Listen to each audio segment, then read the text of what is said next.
nama budaya, salam kebajikan, salam sejahtera untuk kita semua. Halo Sobat Bangga, kembali lagi di Bangga Podcast bersama Reva Stephanie, podcaster DPPKB Kabupaten Tangerang.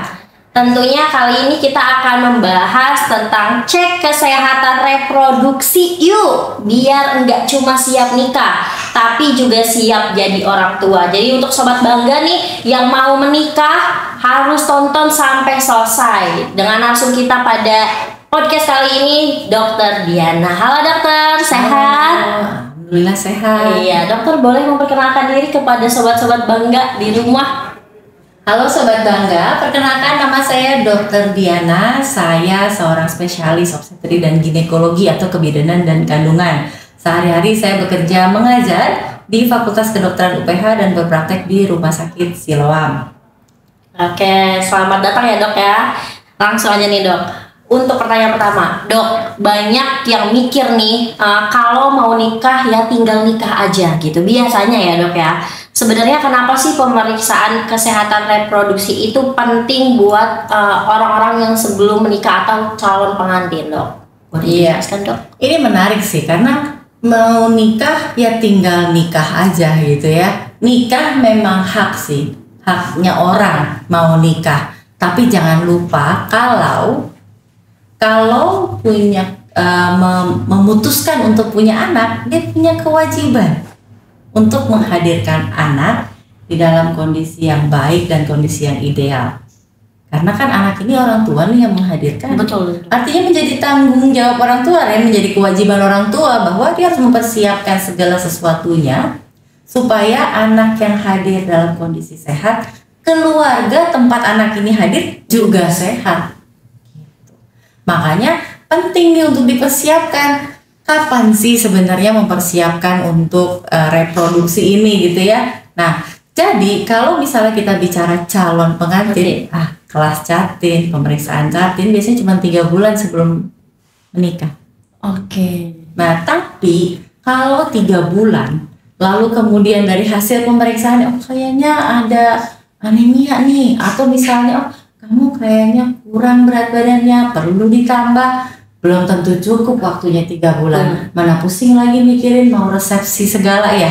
Belum mikirin weddingnya ya. Bener, nanti masalah tentang pestanya gimana gitu. Padahal itu kan jangka pendek. Artinya cuma saat itu aja pesta kayak gimana. Tapi yang lebih mesti dipikirkan adalah bagaimana setelahnya.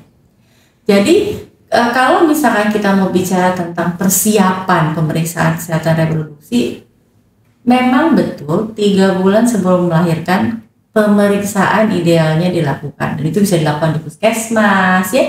Puskesmas sudah punya programnya untuk catin. Tapi kalau mau dipersiapkannya, persiapannya harus jauh lebih panjang kalau mau ideal. Kapan? Yaitu masa remaja. Di masa remaja itu. Begitu mulai pubertas. Jadi siapa bilang hidup itu dimulai saat bayi baru lahir? Coba pikir lagi, bayi lahir ini hasil dari apa? Dari dalam kandungan kan? Betul. Jadi harusnya berarti dalam kandungan nih. Nah, kandungan ini si yang membentuk bayi siapa? Ada sperma, ada sel telur. Berarti mesti dipersiapkan mulai dari sel sperma dan sel telurnya. Sel sperma, sel telur, rahimnya gitu kan, untuk mempersiapkan 1000 hari pertama kehidupan. Jadi nggak cukup tuh sebenarnya 3 bulan untuk itu.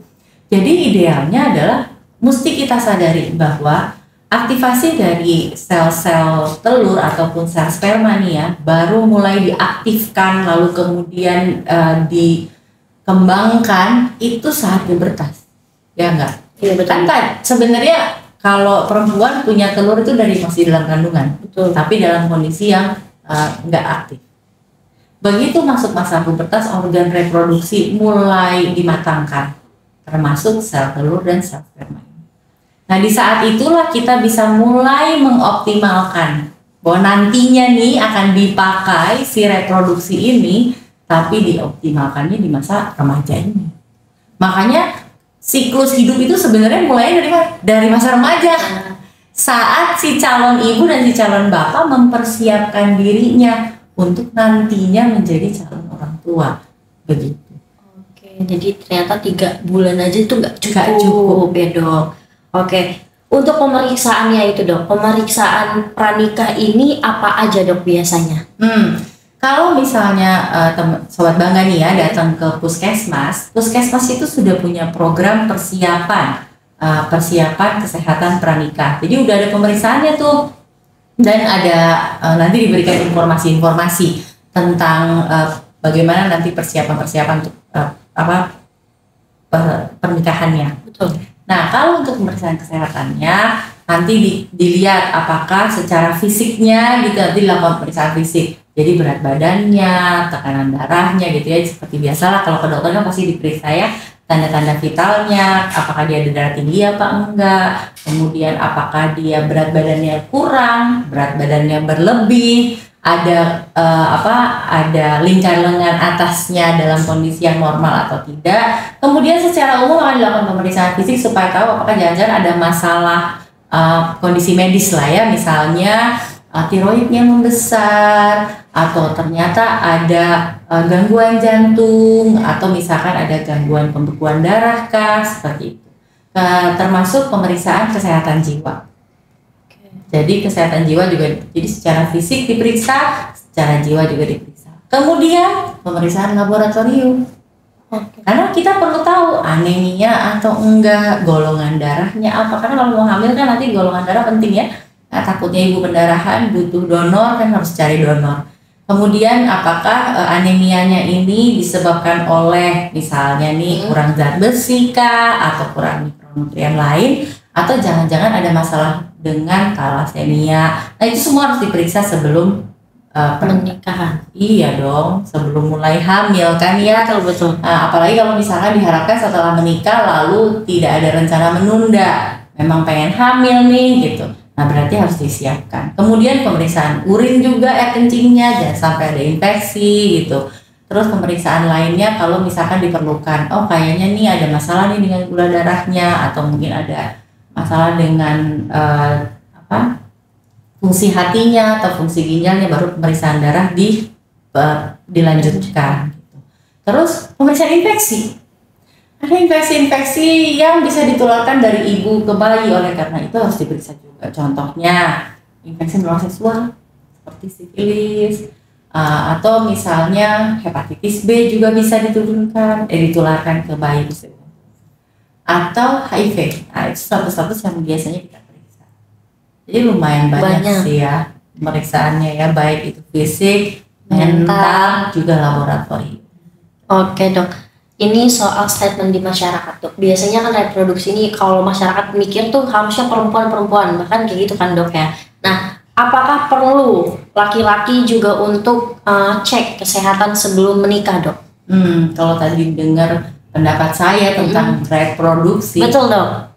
Anak itu dihasilkan dari sel telur dan sel sperma, maka nggak cukup dong cuma ibunya aja ya. Betul. Walaupun sebenarnya nggak banyak andil sih bapak-bapak ini ya. Satu jenis kelamin lah ya, jadi ditentukan oleh sperma. Jadi kalau ada yang sampai bertanya kenapa anak saya laki-laki semua, tanya sama bapaknya. Kenapa spermanya banyak kan sperma laki? Karena yang menentukan jenis kelamin itu sperma, bukan telur. Betul. Ya, kemudian selain itu secara genetik sih nggak terlalu banyak memang yang menempel pada bapak gitu ya, kebanyakan pada ibu. Tapi kualitas dari sperma itu akan menentukan juga kualitas dari embrio, kualitas dari calon bayi yang akan dihasilkan.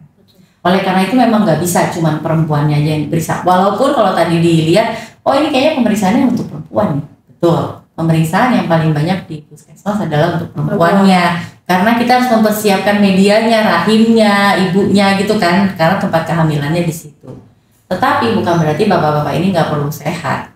Ya, betul dong. Nah, sebenarnya penyakit-penyakit dari bapak itu juga bisa mengganggu proses bagaimana nanti bisa hamilnya, kesuburannya gitu kan. Kemudian hasil dari bayinya juga bisa dipengaruhi oleh kualitas sperma tadi. Jadi apa yang bisa dilakukan bapak-bapak? Satu, dari masa remaja, biasakan hidupnya sehat, jadi nggak merokok, terus udah gitu rajin olahraga, menjaga berat badan gitu ya. Sehingga kualitas dari spermanya itu baik. Nah, nantinya pada saat mau menikah memang pemeriksaan kalau untuk laki-laki sih nggak ada, nggak khusus. Tapi kalau misalnya mau, ya itu optimalkan kesehatan diri, nggak cuma reproduksinya aja. Oke. Begitu ya Sobat Bangga, untuk Sobat Bangga ini masih remaja, tolong untuk jaga sikap, jaga kesehatan dari sejak remaja apabila mau menikah gitu ya Dok ya. Nah ini Dok, biasanya kan apa ya, remaja kan atau catin tuh malu untuk cek kesehatan. Nah itu gimana Dok untuk menghilangkan rasa malu itu Dok? Iya benar sih, remaja itu adalah populasi yang dianggap paling sehat. Ya. Jadi paling jarang emang untuk mengakses layanan kesehatan. Tapi sekarang sebenarnya di puskesmas itu kan puskesmas tuh untuk segala usia ya. Betul Dok. Jadi bukan cuman orang yang udah tua atau ibu hamil aja yang perlu mengakses. Selain itu bukan cuma puskesmas, ada posyandu juga.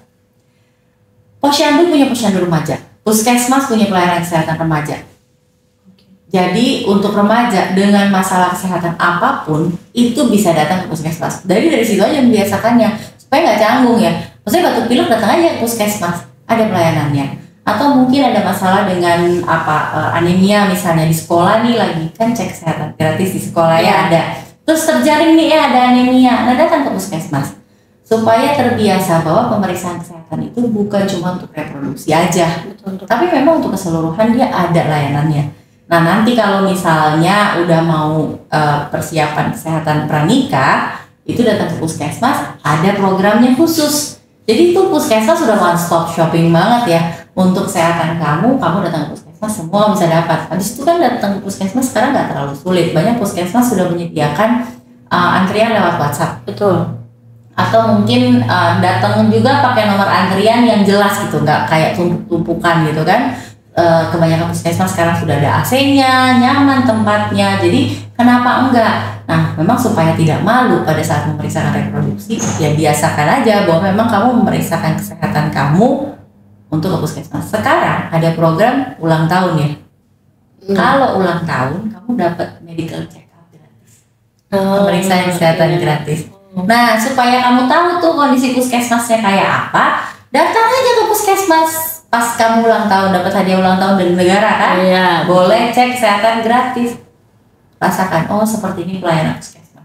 Jadinya nanti untuk masalah-masalah lainnya sudah tahu, oh sebenarnya nggak perlu malu, karena itu justru hal yang sangat baik. Setiap kali saya datang pasien yang bilang, dok saya ini mau nikah, kira-kira saya perlu periksa apa? Saya sangat mengapresiasi, wah kamu hebat sekali, karena kamu bisa datang sebelum kamu menikah, karena itu akan lebih baik untuk kita mempersiapkan, karena sebelum kalau udah lewat ya udah kan. Iya betul dong, bukan mempersiapkan namanya. Mempersiapkan lagi dong namanya gitu kan. Namanya juga rencana. Oke, Sobat Bangga nih barangkali besok ada yang ulang tahun langsung aja datang ke puskesmas. Dok, kalau misalkan kita pas lagi kesehatan, cek kesehatan, ternyata ada permasalahan di diri kita, apa yang perlu dilakukan dok? Nah, sebetulnya hasil dari cek kesehatan ini dari puskesmas, kalau kamu lakukan pemeriksaan di puskesmas, itu sudah ada kok langkah-langkahnya. Apa yang bisa dilakukan oleh puskesmas, sampai kapan puskesmas itu bisa tangani, kemudian kapan perlu dirujuk. Misalnya nih, yang paling sering, anemia. Dari tadi ngomongin anemia gitu ya. Dari hasil pemeriksaan darah, hasil HB atau hemoglobinnya atau zat darah merahnya itu kurang. Darahnya kurang merah lah gitu. Gak kayak merah banget ya.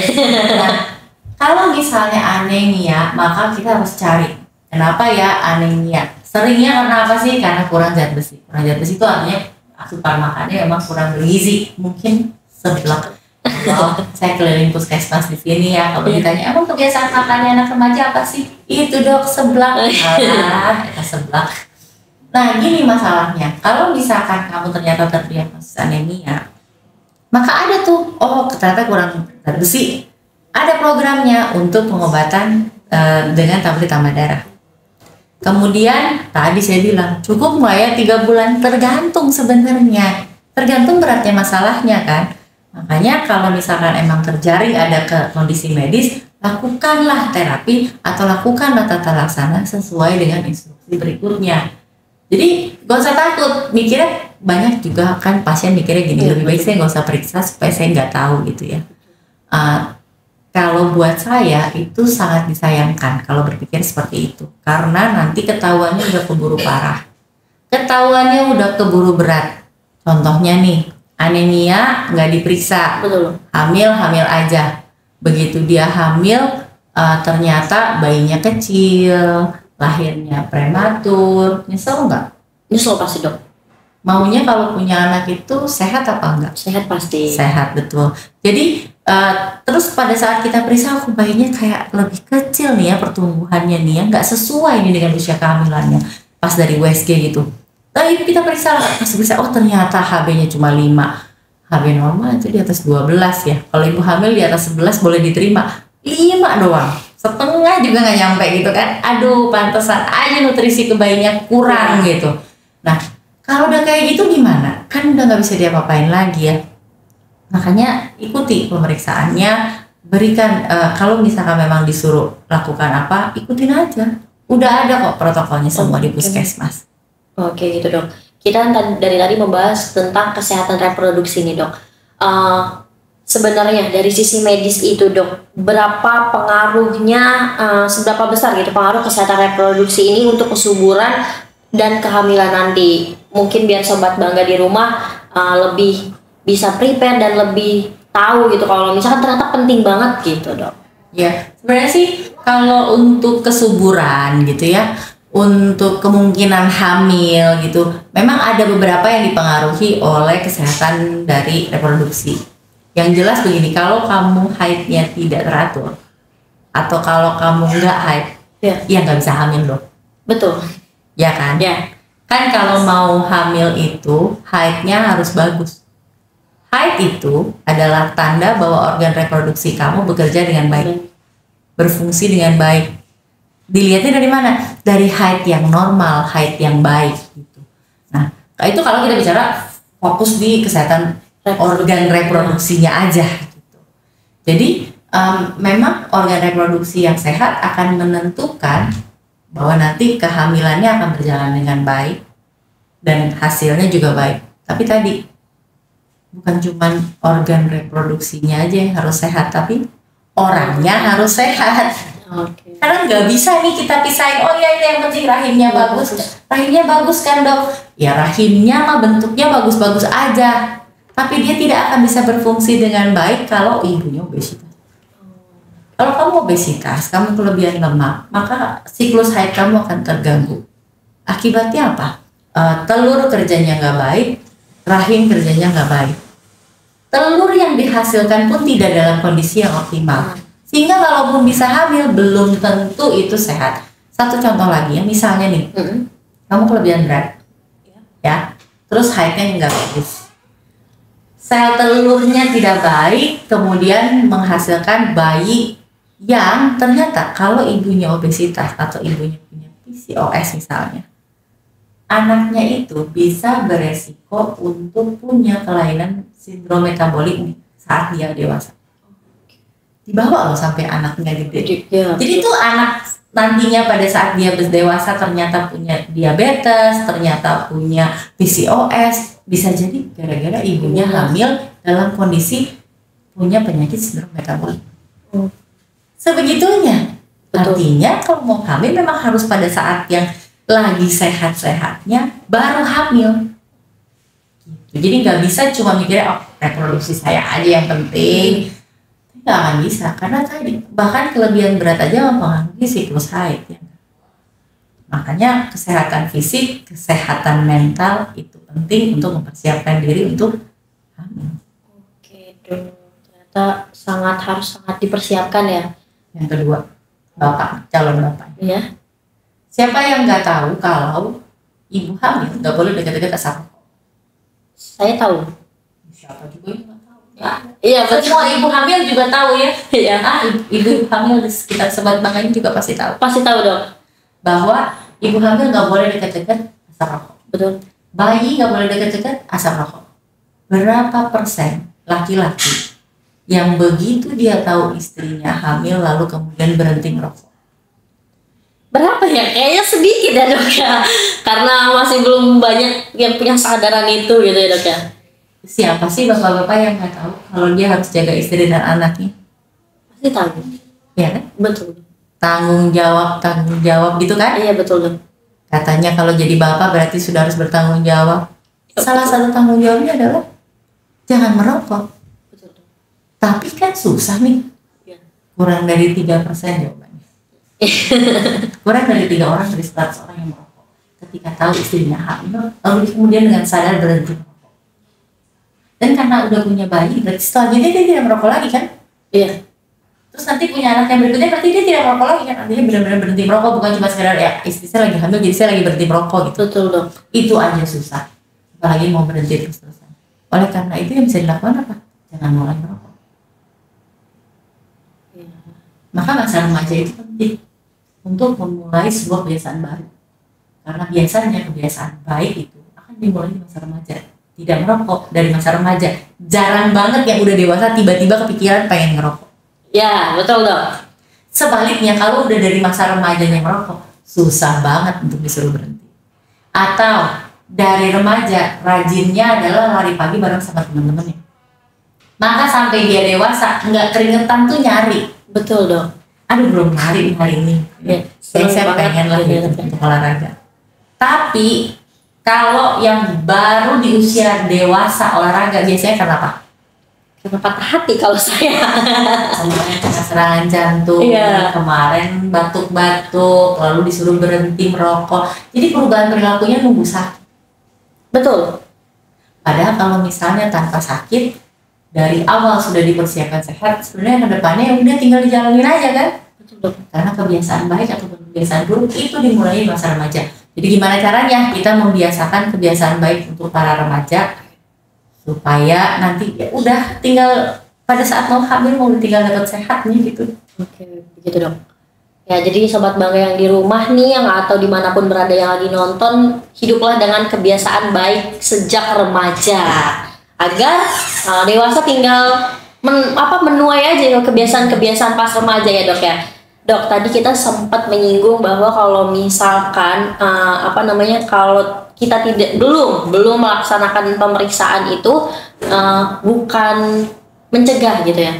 Nah, kalau misalkan ada calon sudah menikah, bukan lagi calon pengantin nih, tapi belum sempat periksa dok, apakah masih bisa melakukan pemeriksaan itu sekarang? Idealnya tetap bisa, mudah-mudahan belum hamil. Kalau jadi sudah hamil, kan masuknya pemeriksaan kehamilan ya. Kalau udah hamil. Iya betul. Tapi kalau misalnya nih, udah telanjur nih kita nikah, tapi belum sempat nih kemarin lakukan pemeriksaan. Lakukanlah pemeriksaan kesehatan. Silakan datang ke puskesmas, atau mungkin datang ke dokter kandungan, atau mungkin kalau punya bisa datang ke lab untuk bayar sendiri juga silakan.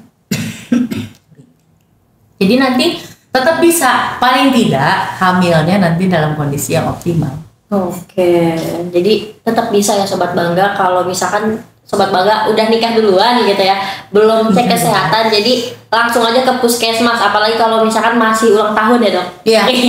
Pemeriksaan kesehatan gratis. Pakai itu.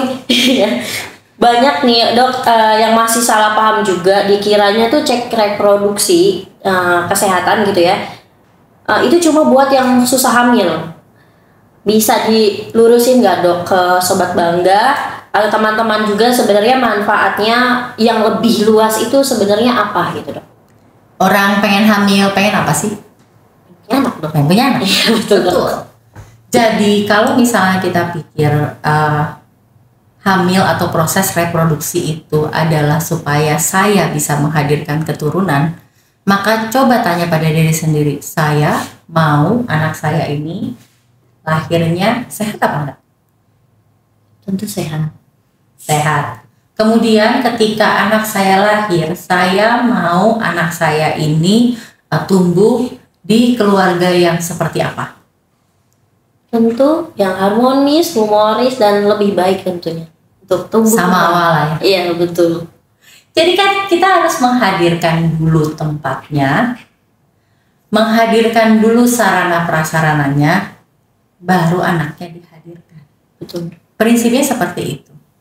Kalau itu bisa dipegang, maka teman-teman tidak akan terlambat untuk saya harus mempersiapkan diri karena saya mau jadi calon orang tua. Maka saya harus memeriksakan diri, saya harus menjaga diri saya saya harus punya hubungan yang harmonis dengan pasangan saya, supaya itu keluarganya dulu dibuat sehat untuk menghadirkan anak yang kita harapkan akan sehat. Hamil dalam kondisi sehat aja, kita nggak pernah tahu anak ini akan lahir sehat atau tidak. Betul dok. Apalagi kalau nggak sehat hamilnya. Iya betul dok. Oke dok. Yang terakhir dok, pesan dokter untuk para calon pengantin biar enggak cuma siap pesta dok, tapi juga siap jadi orang tua yang sehat dan juga bisa membangun keluarga yang bahagia. Silahkan. Baik. Buat para calon pengantin, atau kita boleh mundur dulu nggak? Boleh, remaja dulu ya dok. Untuk remaja dulu. Untuk para remaja, yang harus kamu sadari adalah kalau kamu sehat di masa remaja, maka kamu akan jadi dewasa yang sehat. Dan nantinya ketika kamu sudah jadi orang dewasa yang sehat, maka kamu akan siap untuk menghadirkan generasi berikutnya yang sehat juga. Jadi kalau berinvestasi nih, remaja sehat, jadi dewasa yang sehat, menghasilkan generasi berikutnya yang sehat, artinya kita punya 3 kali lipat keuntungan. Kalau kita bisa mengoptimalkan kesehatan di usia remaja. Jadi 3 kali lipat keuntungan kalau kita berinvestasi pada kesehatan remaja. Nah, buat kamu sekarang yang mau menikah, yang sudah menjadi calon pengantin, jangan lupa resepsi itu cuman sebentar. Tetapi yang lebih utama adalah keluarga yang mau dibangun seperti apa. Kalian sebelum menikah, calon CPW nih, calon pengantin pria dan calon pengantin wanita, itu sebaiknya sudah punya konsep keluarga macam apa yang mau dibangun, mau menghadirkan anak dalam keluarga seperti apa, sehingga anak akan dihadirkan memang dalam kondisi yang diinginkan sesuai dengan rencana. Oke, terima kasih dokter sudah hadir di Bangga Podcast dan juga berkah banget ilmunya. Saya juga banyak tahu, tentu Sobat Bangga juga pasti banyak pemahaman gitu ya dok ya. Terima kasih banyak. Oke, Sobat Bangga, sebelum itu kita akan ada salam dulu ya dok ya. Oke, kita salam. Salam BKKBN, berencana itu keren. DPPKB Bangga. Oke, Sobat Bangga, itulah tadi episode kita pada kali ini. Aku mau ucapin terima kasih banyak untuk Sobat Bangga yang nonton dari awal sampai akhir. Jangan lupa di like, subscribe, dan komen. Dan juga terus ikutin dan juga lihat podcast-podcast selanjutnya di DPPKB Kabupaten Tangerang tentunya. Terima kasih dokter. Iya, saya tutup teman-teman Sobat Bangga. See you next time. Semoga kita bisa bertemu kembali. Saya Reva Stephanie pamit undur diri. Wassalamualaikum warahmatullahi wabarakatuh. Bye-bye.